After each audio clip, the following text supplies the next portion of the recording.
What's good? It's Woog. Man, Errol Spence Jr. returns to the ring to beat Danny Garcia pretty handedly. I had it about 9 rounds to 3. I can kind of see if you gave it 8 rounds to 4. There's no justification for 7 rounds to 5, nor did any judge have it 7 rounds to 5. You could even have it 10 rounds to 2. Look, in full disclosure, I felt like if Errol Spence was 100% or very, very close to it, that he should be able to beat Danny Garcia, and probably by decision. But when you include a variable or something to just shake up the entire framework, like getting launched out of a Ferrari going over 80, 85, 90 miles an hour, hitting the concrete, being knocked unconscious, not remembering not only the night of the club before you left to drive, but also not remembering the 3 weeks that followed the accident where he was recovering in the hospital. Now, amazingly, there were no broken bones in the accident, but he had teeth knocked out. So I'm thinking, when you take that, coupled with the inactivity, just the time not spent training, fighting, I felt like this was too much going on to be able to rely on what normal conditions would usually result in, or what you think that they would result in, which is Errol Spence beating Danny Garcia if Errol Spence is Errol Spence. He's been nothing short of a top 3 to 5 pound for pound fighter in the sport for what now? Like the last 3, 4, 5 years? I would say his true coming out party was winning the IBF title in Britain against Kell Brook. That was kind of the changing of the guard, so to speak. So since then to now, Errol Spence has been phenomenal. But again, I'm just looking at the evidence and going into this fight with my own expectations, or trying to have a lack of expectations because it's so unknown as far as what Errol Spence is, where he's going to be performance-wise. But man, Errol Spence is amazing. We'd seen him win behind a jab a couple of times. The most stunningly was the very unexpected performance against Mikey Garcia. Not unexpected as in Errol Spence was going to win, and I felt like he was going to win, and most did think he was going to win. Mikey Garcia was jumping up 2 weight classes basically, because Mikey Garcia was at his best at 135, maybe even 130. But Mikey Garcia didn't belong at 147 and was fighting against Errol Spence. But we thought that Errol Spence was going to break him down the way that he broke down Lamont Peterson, the way that he quickly broke down Chris Algieri. He did the opposite. He was the one exhibiting all of the sweet sciences, if you will. Distance management, movement, angles, all of the nuance that you usually hear attached with less physically talented fighters more often than not. Because sometimes your talent can allow you to bypass some of the other foundational things that other less talented fighters can't overlook. Errol Spence is both A-level physically and knowledge-wise, and in terms of being able to win in a multitude of ways, executing brilliantly using an array of strategies. Because Danny Garcia came to battle, and Spence wouldn't let him control the range. Danny was met with a vicious jab, a consistent jab that was battering his eye to where, you couldn't help but think about just 1 week prior what had happened with Daniel Dubois in his fight with Joe Joyce in the heavyweight division, where the big favorite in that case, Daniel Dubois, was forced to take a knee because of the damage that he sustained to that eye. And you pretty quickly started seeing the damage that was being done to Danny Garcia's eye because of Spence's jab. Look, Danny Garcia was working. There might end up being this narrative that he just didn't work enough. And no, you're right. He didn't hit Spence with enough power punches, but it wasn't for lack of trying. Danny Garcia, I think, was, in a sense, trying to keep his foot on the gas. You saw him trying to dig to the body in those middle rounds. He was doing a lot, and it made it made a lot of those rounds that were significantly Spence rounds, it made even those rounds pretty close. Danny Garcia was fighting very competitively. He just couldn't control the distance for long enough to make it matter over the course of 3 minutes, or the majority of 3 minutes per round, whereas Spence's default back to the jab, I'm gonna make you deal with this. Like, to even think about letting your hands go, you're gonna have to first address this. That caused a lot of distress within Danny Garcia. There was what Angel wanted him to do and what Spence wouldn't allow to develop conditions-wise. Danny likes to set the table and to conduct the rhythm.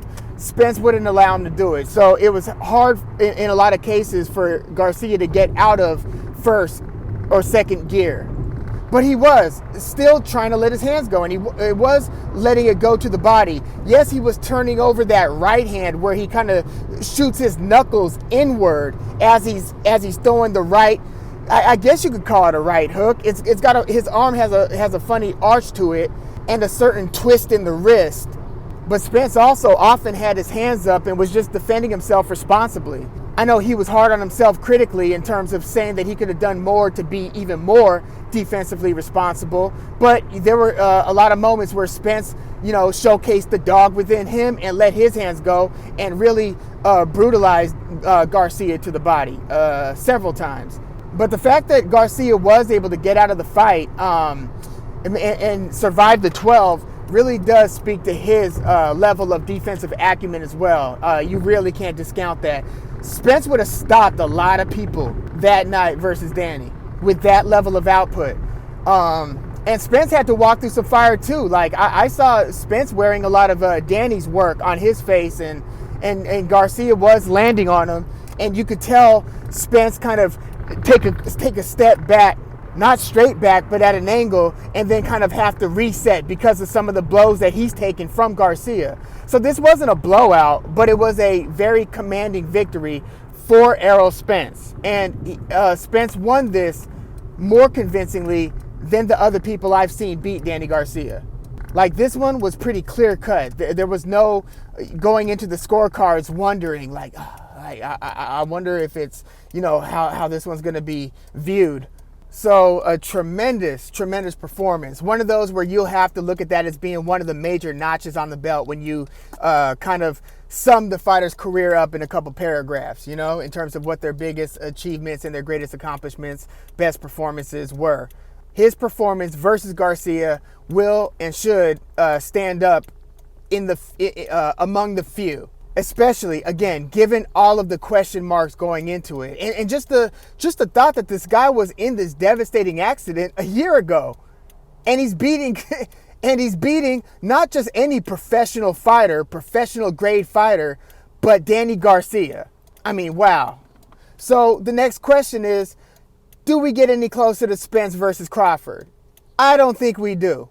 The conditions are the same. The obligations are and the beholdenness are to the same parties. There's still always the Manny Pacquiao wild card, and what's Manny gonna do? So is he gonna fight Mikey Garcia, or is he gonna fight maybe Terrence Crawford? Because if Crawford was given the option, he would probably pick Manny Pacquiao over Errol Spence, even though Crawford versus Spence is the more important fight legacy-wise because of where they are in their careers, both in their primes, and that's like the fight that has to happen. In the same way that Oscar De La Hoya had to fight Felix Trinidad because they were the two kings on the mountaintop, and there was no question in terms of who is more deserving of the super fight in this division.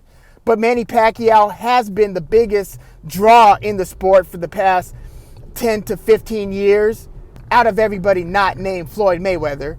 So financially, that's the fight that makes sense if you're Terrence Crawford. And Manny Pacquiao is a little bit more of a free agent in terms of his choice of opponent and where he can go and on which platform he could fight on. So Crawford being able to secure an Errol Spence fight is still just much less likely, and just it's just more uncertain whether those terms could come together, because Al Haymon and PBC play hardball in the 147-pound division especially. So until Haymon, PBC, and Arum Top Rank work something out between now and the end of Crawford's contract, which is towards the end of 2021, unless those two parties can work something out, we're still without that fight. Crawford can also do what Floyd Mayweather and others after him did when they bought themselves out of their contracts. Floyd spent, I think, several hundreds of thousands of dollars. I don't think it was even a couple million. I'd have to go back and recheck that, but I think it was maybe 500,000 cash. But Floyd Mayweather bought himself out of his contract to Bob Arum, parted ways, and started doing his thing, and then the rest is history. So Crawford can do that with Bob Arum, work that business out, if he wants to fight Errol Spence before his contract with Top Rank expires. But other than that, we can only hope for Crawford versus Pacquiao and Spence versus, I don't know, the next man up at 147. I don't think we need a Spence versus Porter 2 right now. I mean, Porter's only beaten Formella since his very highly spirited and close decision loss to Errol Spence. So, I mean, not to say that the outcome wouldn't be differently. Like, it could very well be 7 rounds to 5. Shawn Porter in if they were to have a near immediate rematch. But just in terms of interest, I don't think we need Spence versus Porter right now. Like, I would rather see Spence Pacquiao. I would rather see Crawford Pacquiao. I think we'd all rather see Spence Crawford. And then there are people on the zone like Vergil Ortiz Jr., who I think is going to be a very strong player at 147, but he is in the zone, or on the zone, which is an island, at least in the 147-pound division. The zone doesn't have too many great 147-pound fighters. So yeah, unfortunately, I don't think anything changes in the near future in terms of us getting Spence versus Crawford. I hope I'm wrong, but it's just kind of a damn shame because Crawford's what now, like 33? It's like you want to have those most significant fights when you're still at the top part of your career trajectory. Because sometimes even if you're a step too slow, it's one of those, look, Gennady Golovkin beat Canelo Alvarez in my book. He's officially the loser of the second fight, and the first fight was a draw. But I think that if that fight happened 1 year earlier, it would have been even more of a convincing Triple G victory, put it like that. And I just don't want Spence Crawford to happen, when Crawford's like a step too slow. I don't want Crawford to fight Spence at 35. So yeah, I hope I'm wrong. I hope Manny Pacquiao can find an opponent soon. I hope Keith Thurman can get back in the ring if he still wants to box. Like, if you're Thurman, are you just fishing for the super fight, or are you really trying to get yourself back into the best position to win going forward? I don't know where he stands right now. I mean, injuries wise, in terms of everything that's accumulated over time, or interest level wise. Is he as passionate about this as he used to be?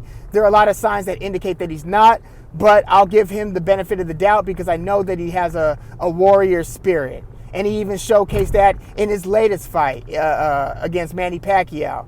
In a fight that he lost in a very close decision, but performed super admirably, came back from an early knockdown and got hurt in the middle rounds to where I think he spit out his mouthpiece or took his mouthpiece out. Or he was pretty messed up. But he fought on and won some of the late rounds. So yeah, I'd like to know where Thurman's at with all of this. But until these questions are answered, there are a lot of question marks at the welterweight division. But yeah, let me know your thoughts on this fight. Is it more or less what you expected?